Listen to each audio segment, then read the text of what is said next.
You see Lemuel? I done told you, girl. I done told you. I'll call it like I see it.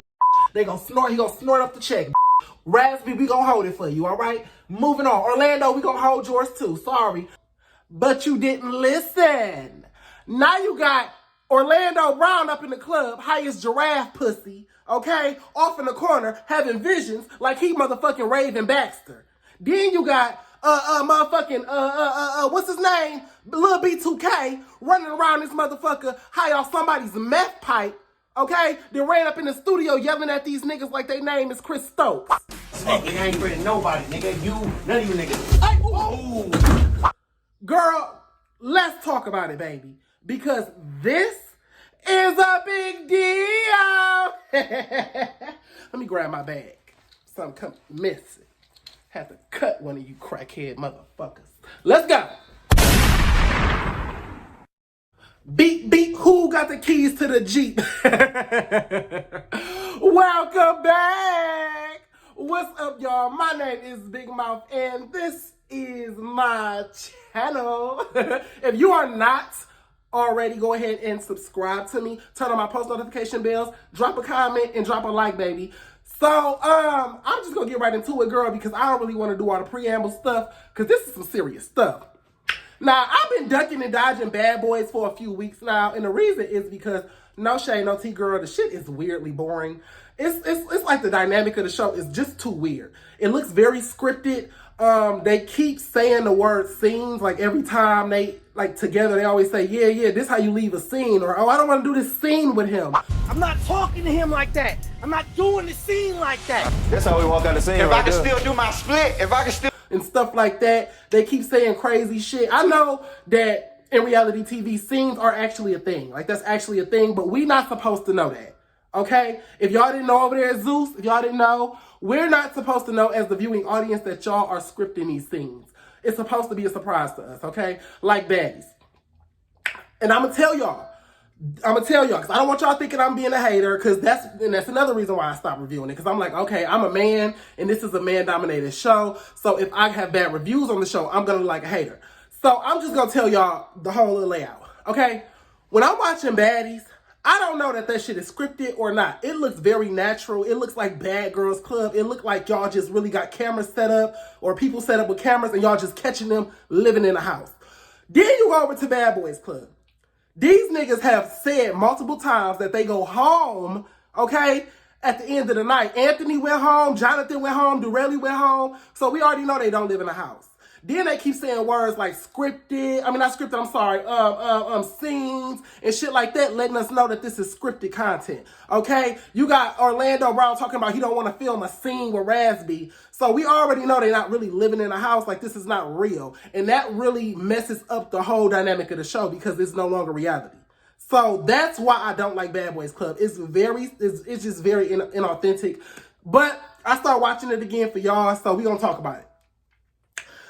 These motherfucking junkies, girl, let me tell you one thing. One thing about Orlando Brown and one thing about Raz-b, one thing the two motherfuckers is gonna do is get high, okay? That's what they gonna do. And I've been looking the other way, girl. Like, I think we all really been looking the other way. Girl, you got Orlando in the club over here looking like he a motherfucking, cracked out ass yin yang twin in the corner, bitch. Then you got motherfucking Raz-b spazzing out, having mood swings every 5 seconds, girl. And this is why I told y'all not to get them their checks up front. One thing about it, baby, and Lemuel, you know this, girl, you black. Well, I don't know, you look like a church boy. You probably don't know this. Don't get no crackhead no money up front.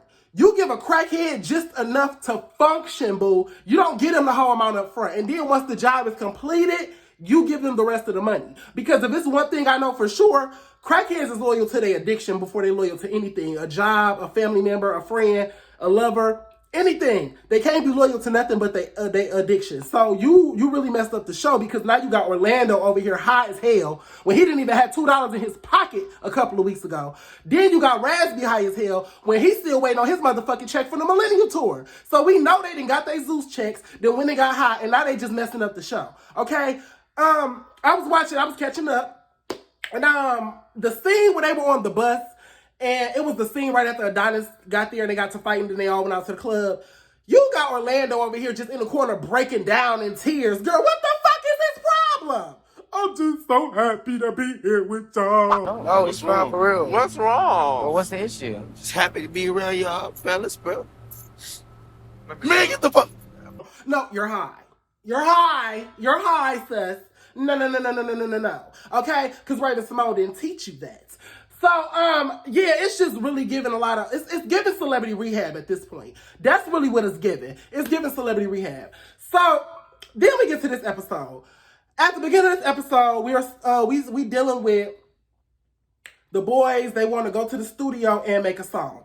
So, upon them leaving out to go to the studio, and this might have been the end of the last episode, I'm not really sure, Carry-On and Durelli got into it because Durelli was talking to Mo City, basically giving Carry-On a compliment, and Carry-On misheard what he was saying and started going off prematurely. So then Durelli turned up. And honestly, to tell y'all the truth, I don't know why y'all be yelling at Durelli, because Durelli don't do nothing. Like, he really is like the nicest person on the show. No shade. I gotta give it to him. He is the nicest person on the show. Like, he really is not non-problematic and all of that stuff. Like, he don't do too much. So, yeah, Carry-On started going off. I guess he thought Relly was going to be an easy dub since, he's gay. And he already got his ass kind of, well, no, not since he gay, because he didn't think that about Chef D. Well, maybe it's because how feminine Relly is. I don't know what it was. But for some reason, he thought Relly was going to be a easy little, So, that wasn't the case, needless to say. Miss Durelli turned up. Okay, Miss Durelli don't play that. And we didn't think this season, Durelli done got a whole lot. Durelli, you was active last season too, girl. You was active last season, but it wasn't giving what it's giving this season. It's giving beat a bitch down this season. I don't know what classes you done took. I don't know if you done went to boxing class, kickboxing class, girl. If you done been sparring with Mike Tyson, Floyd Mayweather, or Hobo, or Javante Davis, bitch. But you didn't learn how to whoop a bitch ass, okay? So, yeah, Carry-On, you picked the wrong one, sis. So they get on the bus, and after they get into this whole little debacle, and they calm down, they get on the bus to go to the studio. So when they get on the bus, girl, the drama didn't stop.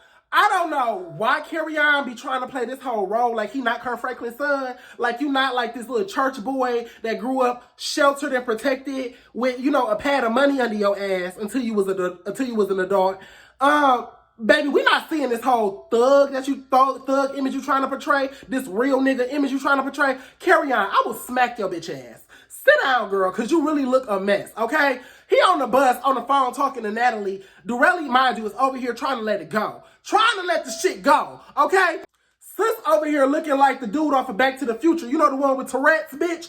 Durelli just sitting there looking like, I just twitching.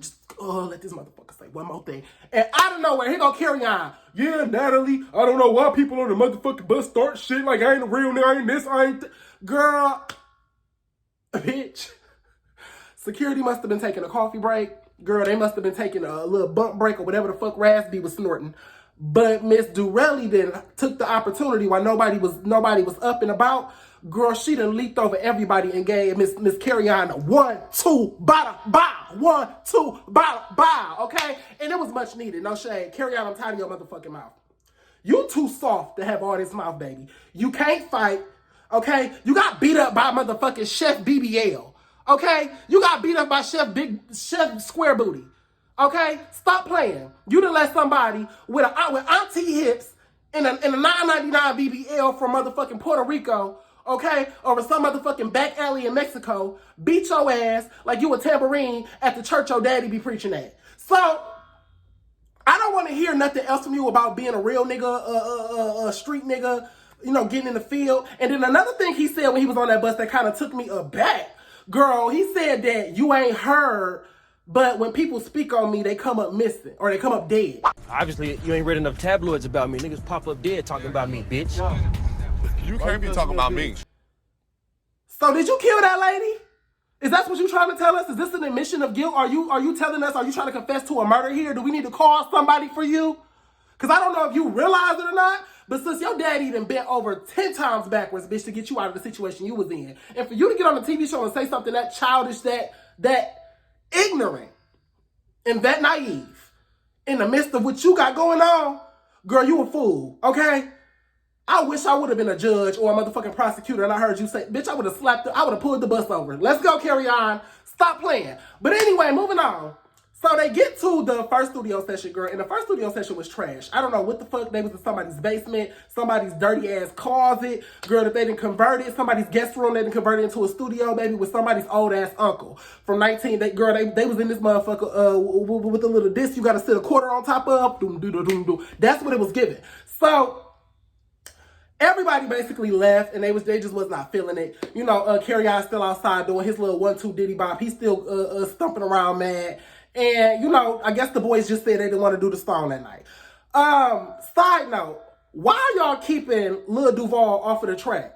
Oh, I want somebody to write me. If somebody could write me like something, I'd tear that shit up. Only artists is I'd tear that shit up. I think the only people that need to go to the studio are the niggas who actually like make music. Like, this is what they do. I don't feel like this is something to go play around with. Like, you can do something else in it.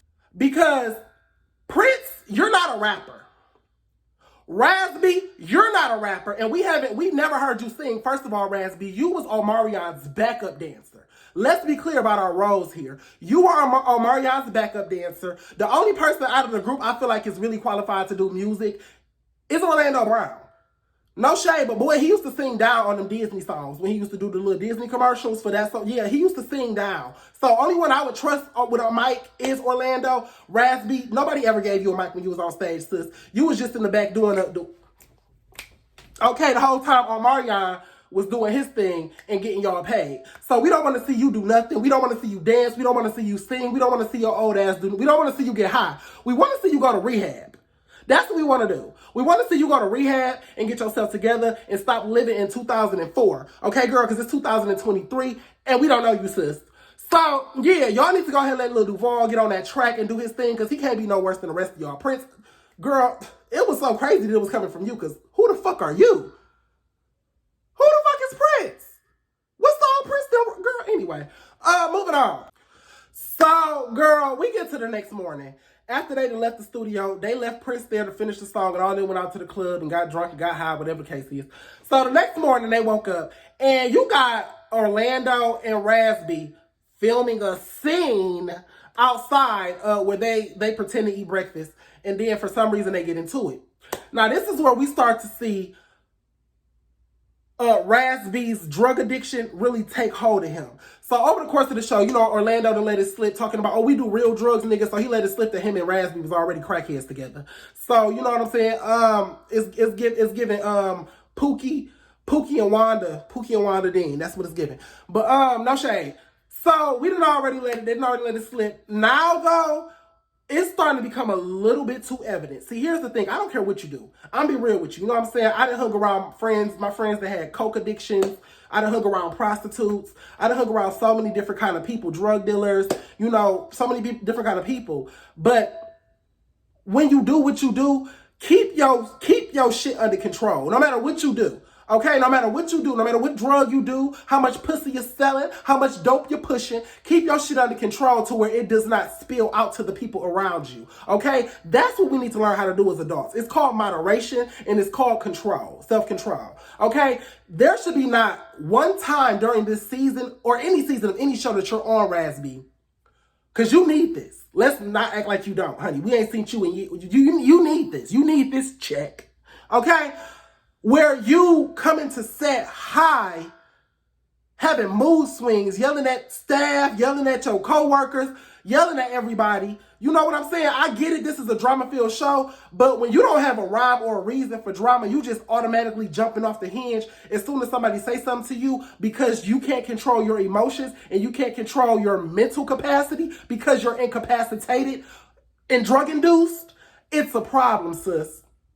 Okay? You a grown-ass man, Raz-b. You damn near 40. You too old for that. All right? All right? You. I don't know who letting him hit bumps. Y'all knew he was a junkie when y'all brought him on the show. Y'all knew Orlando was a junkie. You knew y'all was going to have babysitters for them. So, Zeus, I'm going to need you to do your job. We is not... Goddamn. Anyway. I'm sorry, y'all. It's hot. I had my window open and the goddamn net came in. I don't play bugs. I don't like bugs, baby. Girl, I'm a lady. No, I'm saying. I'm playing. But yeah, so anyway, back to the story. So yeah, we need Zeus to keep it under control. Lemuel, keep your junkies under control. Keep your drug addicts under control. Okay, I'm not paying $5.99 to watch Holiday Heart for a whole season. That's not what this is. I don't want to watch New Jack City, or else I'm going to go watch New Jack City. Okay? All of that was crunk. It was too much. And we as the fans couldn't even understand why he was mad, what he was upset about. So he out there yelling at Orlando. Then he at the studio yelling. In the midst of it all, girl, Jonathan came out there while he was yelling with Orlando and shut his ass down. Now, you weren't that motherfucking high, because when Big Mama walked out that motherfucker with that wig on, sis, you piped all the way down. All right? So clearly you weren't that high. All right? You must have climbed down that mountain of coke real quick when you saw Jonathan's sister. So, Raz-b, get that shit under control. Moving on. Then we get to the studio. I'm going to just be real with y'all. This episode was really fucking boring. So, let me back up. Durelli ended up going home because one of his family members overdosed. You know what I'm saying? No shade. Yeah, no shade. You know, he had to go handle that or whatever the case is. But here's my thing. It's a lot of that. That's what I was talking about when I was saying that kind of make the show look fake. We should not know that Durelli is going home. We should not know that Jonathan is leaving the house to go do a booking. We should not know that this is happening, that Anthony lives up the block and he going home at the end of the night. We should not know this. I don't know why y'all think everything is content. That's not content. We don't want to know that the cast members are leaving leaving the show and coming back at will. It makes it look scripted and fake. Girl. Anyway, so yeah, Durelli and Carrie-On makeup, you know what I'm saying? Durelli, you know, I was just mad because, you know, my family and, you know, Carrie-On, I understand they have a coming to Jesus moment. It was boring as hell, no shade. Moving on, we get to the studio, the second studio, and Raz-b is just outside. Girl, he didn't hit, like I said, he didn't hit somebody's meth pipe. I don't know how much meth, I don't know how much crack, I don't know how much cocaine. How many licks does it take till you get to the center of it? Because this motherfucker was on one. He walked up them stairs, girl. I'll beat any nigga. I'll do this, I'll do that. So Prince already had to pipe him down. Look, bro, you'll get your ass beat. Sit on down. I'm with you, Daddy Prince, baby. I'm with you on that one, baby. Because, you know, Prince don't do nothing to nobody either. Him and Durelli is like the two non-problematic people on the show. So, you know, I don't know why Raz-b was barking in Prince's face. But he must have barked a little too motherfucking loud. Because Jonathan heard her. And bitch, that motherfucker came upstairs talking about, I do this, I do. And before he could get a word out, baby, Jonathan had took his fist and implanted it. Permanent knuckle prints on the back of Raz-b's esophagus. Okay, bitch? He stuck his motherfucking hand so far down Raz-b's throat, bitch. He gonna be spitting up knuckles for the next 3 months. Bitch, I cannot believe that you hit him like that, Jonathan. No shade, girl. You know he a junkie, girl. You didn't have to do that. You did not have to do that, baby. And the crazy part about it is, bitch, are you okay? Because you didn't even move when you hit him. Like, this nigga was just standing there and was like, bah! Damn, bitch! Like, Rambo, calm the fuck down, Tyson. But all right, y'all. Moving on. So that was really much it. That was the end of the episode. That was all we got to see. Apparently, after Raz-b got up and, you know, he was scrambling, trying to stagger and get his composure, and the bitch pulls out a knife. Cut you, bitch. Bitch pulled out a knife. Was not playing. He did not come to play with you hoes. And that's the thing about a junkie, baby. They is unfucking predictable. Okay? That was crazy.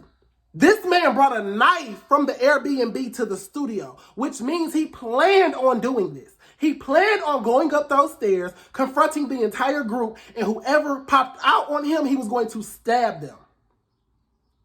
That's why you don't work with junkies. But, yeah, baby, that was the end of it. We're going to see in the next episode what happened. Like I said, it was pretty uneventful until that moment. Well, no shade. I like to do really whooping Carrie-On ass. And then I guess this little studio interaction was kind of another. I don't know, girl. It's all over the place. The show was all over the place. I'm all over the place with it. So we just going to keep our eyes to the skies, bitch, and just see what they got for us next week. And I'll talk to y'all later, baby. Bye.